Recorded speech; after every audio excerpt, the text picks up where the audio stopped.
Assalamualaikum warahmatullahi wabarakatuh. Perkenalkan, saya Suparni. Saya merupakan CGP Angkatan 11 dari Kabupaten Banjarmasin.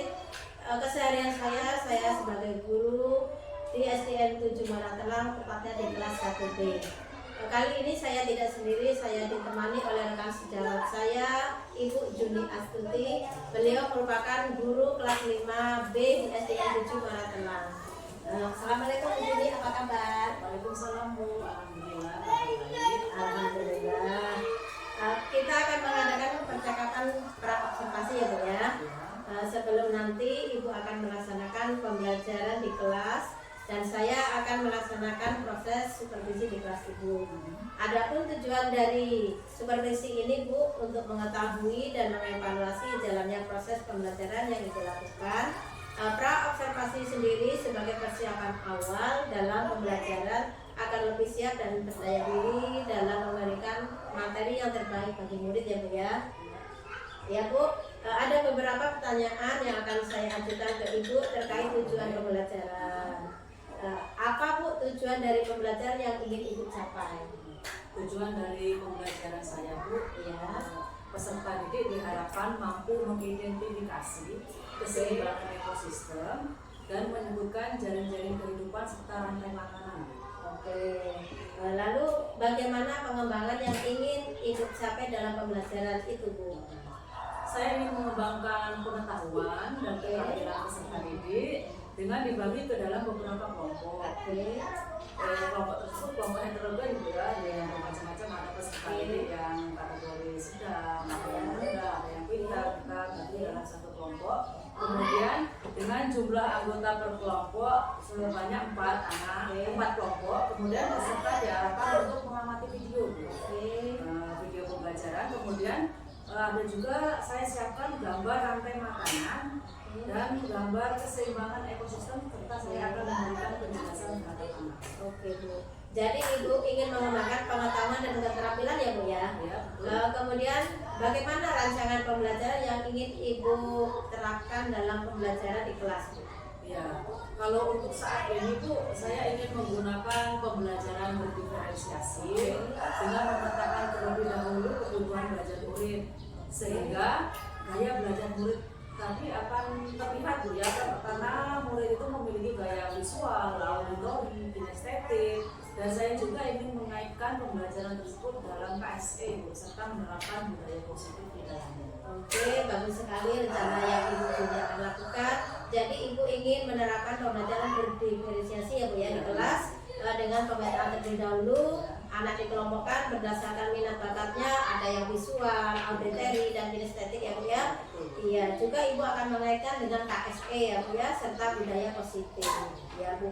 Lalu bagaimana Bu dengan media dan model pembelajaran yang akan Ibu gunakan Bu dalam pembelajaran Ibu nanti? Media pembelajaran ini saya menggunakan atau menyiapkan video pembelajaran tentang rantai makanan tadi yang keseimbangan ekosistem. Kemudian ada juga yang saya siapkan sesuai kebutuhan anak berupa gambar atau poster. Kalau metode tentunya saya menggunakan metode diskusi, tanya jawab, dan penugasan Bu. Metode diskusi ini saya gunakan supaya melatih keaktifan siswa.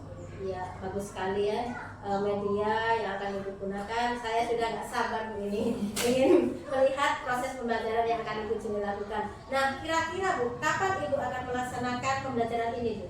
Rencana saya besok Bu, mulai saya lakukan. Oke. Semoga kegiatan belajar besok dapat berjalan dengan lancar ya Bu ya.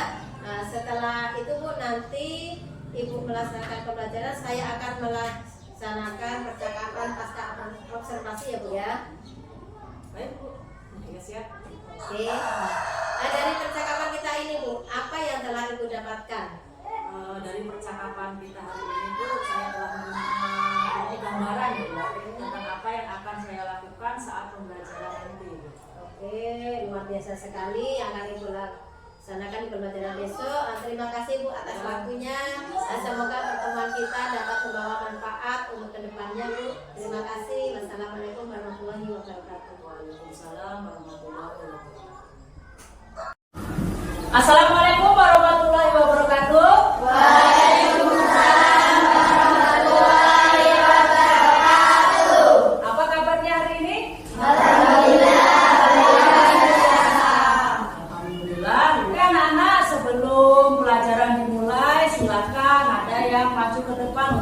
memimpin doa, memimpin lagu Indonesia Raya, dan memimpin Pancasila. Ayo silakan.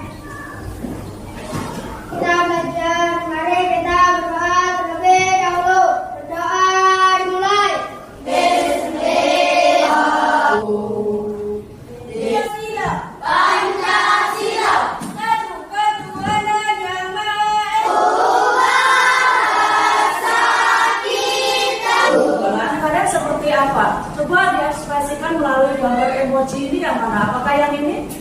Ada apa yang Oke, sebelum memulai pelajaran, ayo kita explain dulu. Kita tepuk 1, tepuk 2, tepuk 3, tepuk semangat.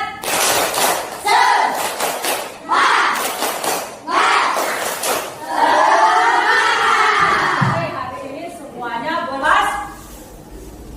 Hembuskan. Tarik lagi. Hembuskan. Bagaimana perasaannya? Sudah lega? Sudah senang? Anak-anak, kemarin kita belajar tentang rantai makanan. Ada yang tahu apa itu rantai makanan? Adakah yang masih ingat?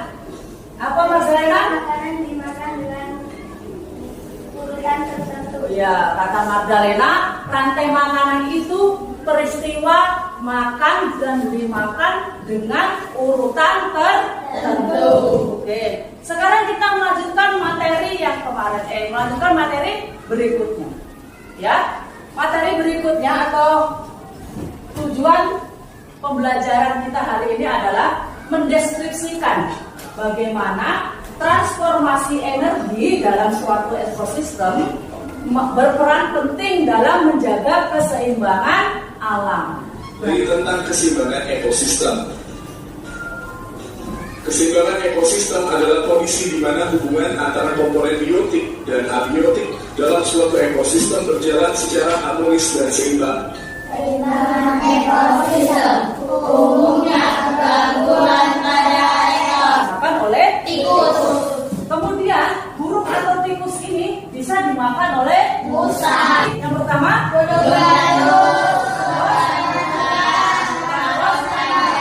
kita tidak seimbang. Contoh, setelah menyelesaikan tugasnya melakukan presentasi, satu kelompok diwakili oleh satu orang, tapi ngerjakannya bersama, jangan ngerjakannya orang. Di sini kelompok 1, ini kelompok 2, dan ini kelompok 3. Apa diacak? Ya, berbeda, tidak seimbang. Kalian tempelkan di kartonnya. Nanti baru ada salah satu kawan menjelaskan ini apa sih alasannya ini kok nggak seimbang, ini seimbang. Silakan digaris dulu ya.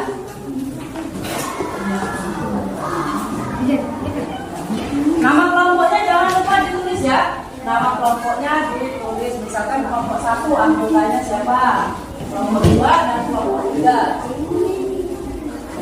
tutup buka tutup bertepuk tangan, gulung-gulung digulung-gulung, tepuk tangan. Yang mana di depan?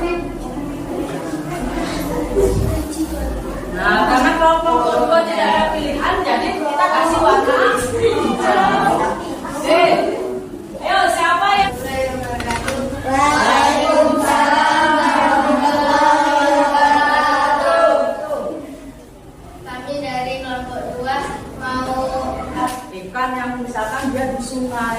Nah, akibat dari limbah pabrik yang dibuang sembarangan tadi, ikan yang di dalamnya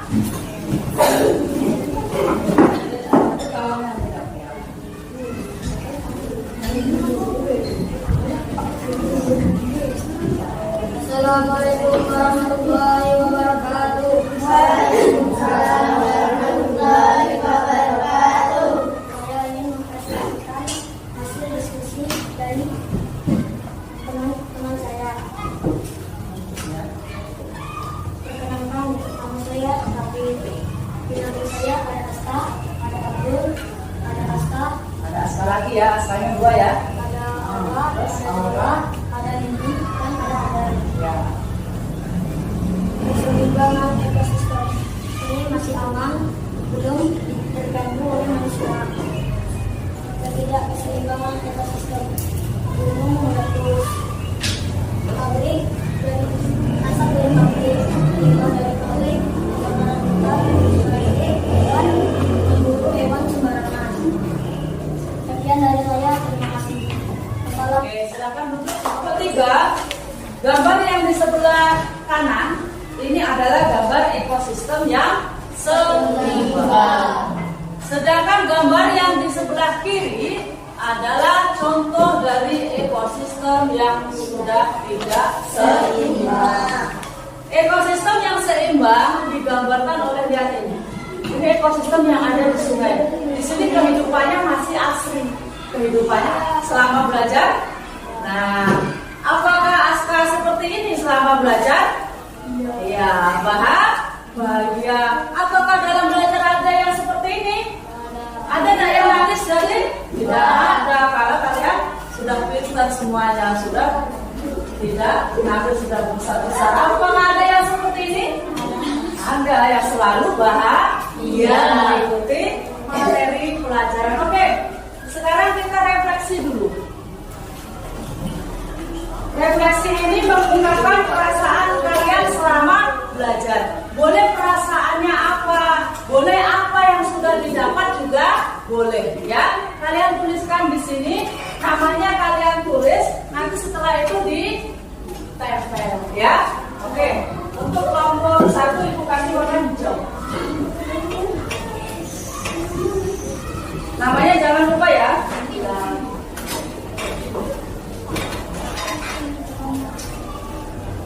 Kelompok 2 pink.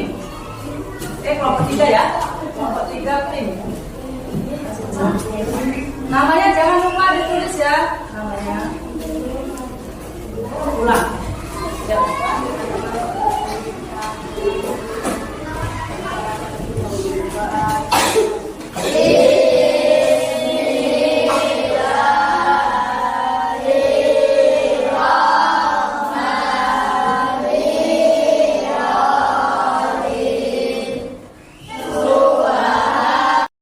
Selamat pagi Bu Juni. Assalamualaikum warahmatullahi wabarakatuh. Waalaikumsalam warahmatullahi wabarakatuh. Iya, bagaimana Bu setelah Ibu kemarin melaksanakan pembelajaran? Ya, tentunya sangat senang Bu ya. Oke. Karena sudah menerapkan pembelajaran diferensiasi yang Ya. saya integrasikan dengan KSE. Iya. Baik, Ibu sangat senang ya Bu ya, karena pembelajaran yang Ibu lakukan kemarin, Ibu sudah menerapkan pembelajaran berdiferensiasi, dan saya juga telah mengamati yang Ibu lakukan kemarin. Ibu juga telah memasukkan KSE dengan menanyakan perasaan siswa, kemudian Ibu juga sudah menerapkan budaya positif dengan melakukan kesepakatan kelas terlebih dahulu dengan siswa sebelum pembelajaran, dan Ibu juga menanyakan kehadiran siswa ya Bu ya. Terima kasih Bu. Oke Bu, menurut Ibu area pengembangan apa yang telah Ibu lakukan dalam pembelajaran kemarin Bu? Menurut saya Bu ya, pada saat pembelajaran kemarin yang sudah saya lakukan, Ya. saya sudah mengembangkan pengetahuan dan keterampilan anak. Oke. Di pengetahuan tadi saya mengajarkan bagaimana cara menjaga keseimbangan ekosistem. Yang terdiri dari 2 komponen Bu ya, Iya. komponen biotik dan komponen abiotik. Kemudian yang harus kita jaga agar lingkungan selalu lestari, Iya. seperti rantai makanan agar berjalan seimbang, Iya. agar menghasilkan sistem atau tatanan kehidupan yang selaras dan seimbang. Dan juga pada keterampilan saya mengajak anak untuk belajar berdiskusi bersama teman-teman dalam kelompoknya, untuk belajar bekerja sama dan berrelasi dengan teman Bu. Di sini dalam diskusi ini sudah terintegrasi dengan KSE karena anak itu sudah bisa mengendalikan diri, sudah bisa mengambil kesimpulan atau mengambil keputusan yang bertanggung jawab di dalam kelompok. Jadi bagus sekali yang sudah Ibu lakukan dalam pengembangan pembelajaran kemarin. Ibu sudah menerapkan keterampilan di mana anak bisa berdiskusi, kemudian juga bekerja sama, itu ya Bu ya. Jadi menurut Ibu apa kekurangan dan hambatan tentang pembelajaran yang Ibu lakukan kemarin Bu? setiap pembelajaran pasti ada kekurangannya Bu ya. Kemudian saya lihat kemarin saat diskusi Bu, ada anak yang masih pasif. Ada juga yang kurang bersemangat gitu. Mungkin karena tidak sarapan dari rumah atau ada apa gitu. Nah, menurut Ibu, mengapa Bu anak-anak kok masih ada yang pasif sedangkan pembelajaran sudah Ibu lakukan sedemikian rupa Bu? Tentunya hal ini disebabkan karena setiap anak itu memiliki cara dan gaya belajar yang berbeda. Nah, gaya visual, auditori, maupun kinestetik, sehingga cara belajar mereka pun bervariasi. Oh begitu ya Bu ya. Jadi setiap anak itu mempunyai minat dan bakat masing-masing ya Bu ya. Oh iya. Jadi semua itu berpengaruh terhadap pembelajaran yang kita lakukan di kelas ya Bu ya. Oke. Apabila melihat siswa yang terlihat kurang aktif atau kurang bersemangat, apa yang akan Ibu lakukan di kelas Bu untuk membangkitkan semangat belajar mereka Bu? Tentunya saya akan melakukan speaking Bu ya. Oke. Kemudian yang KSK tadi, KSK akan saya tinggalkan, saya akan melakukan mindfulness dengan Oh iya. supaya anak tadi tumbuh lagi semangat belajar. Oke, bagus sekali ya sudah Ibu lakukan. Terus Bu, untuk menyikapi hal apa yang akan Ibu rencanakan ke depan terkait pembelajaran Ibu nanti? Untuk rencana pembelajaran ke depan, saya akan lebih memperhatikan kebutuhan murid sesuai dengan gaya belajarnya, dengan menyiapkan dulu media yang menarik dan kegiatan-kegiatan pembelajaran yang mendorong siswa untuk aktif. Oke, bagus sekali ya rencana pengembangan yang akan Ibu sudah lakukan. Terus kira-kira kapan Bu rencana yang akan Ibu buat itu akan dilaksanakan Bu di kelas? Insya Allah secepatnya Bu ya. Oke. Supaya perubahan terhadap belajar anak itu juga cepat Bu. Oke, ya jadi secepatnya ya Bu ya. Saya juga ingin Bu sharing-sharing ke kelas Ibu, boleh ya Bu ya? Boleh. Oke, terima kasih Bu atas waktunya. Semoga rencana yang sudah Ibu buat akan terrealisasi ya Bu ya. Mohon maaf sudah mengganggu Ibu. Saya ucapkan selamat pagi. Wassalamualaikum warahmatullahi wabarakatuh.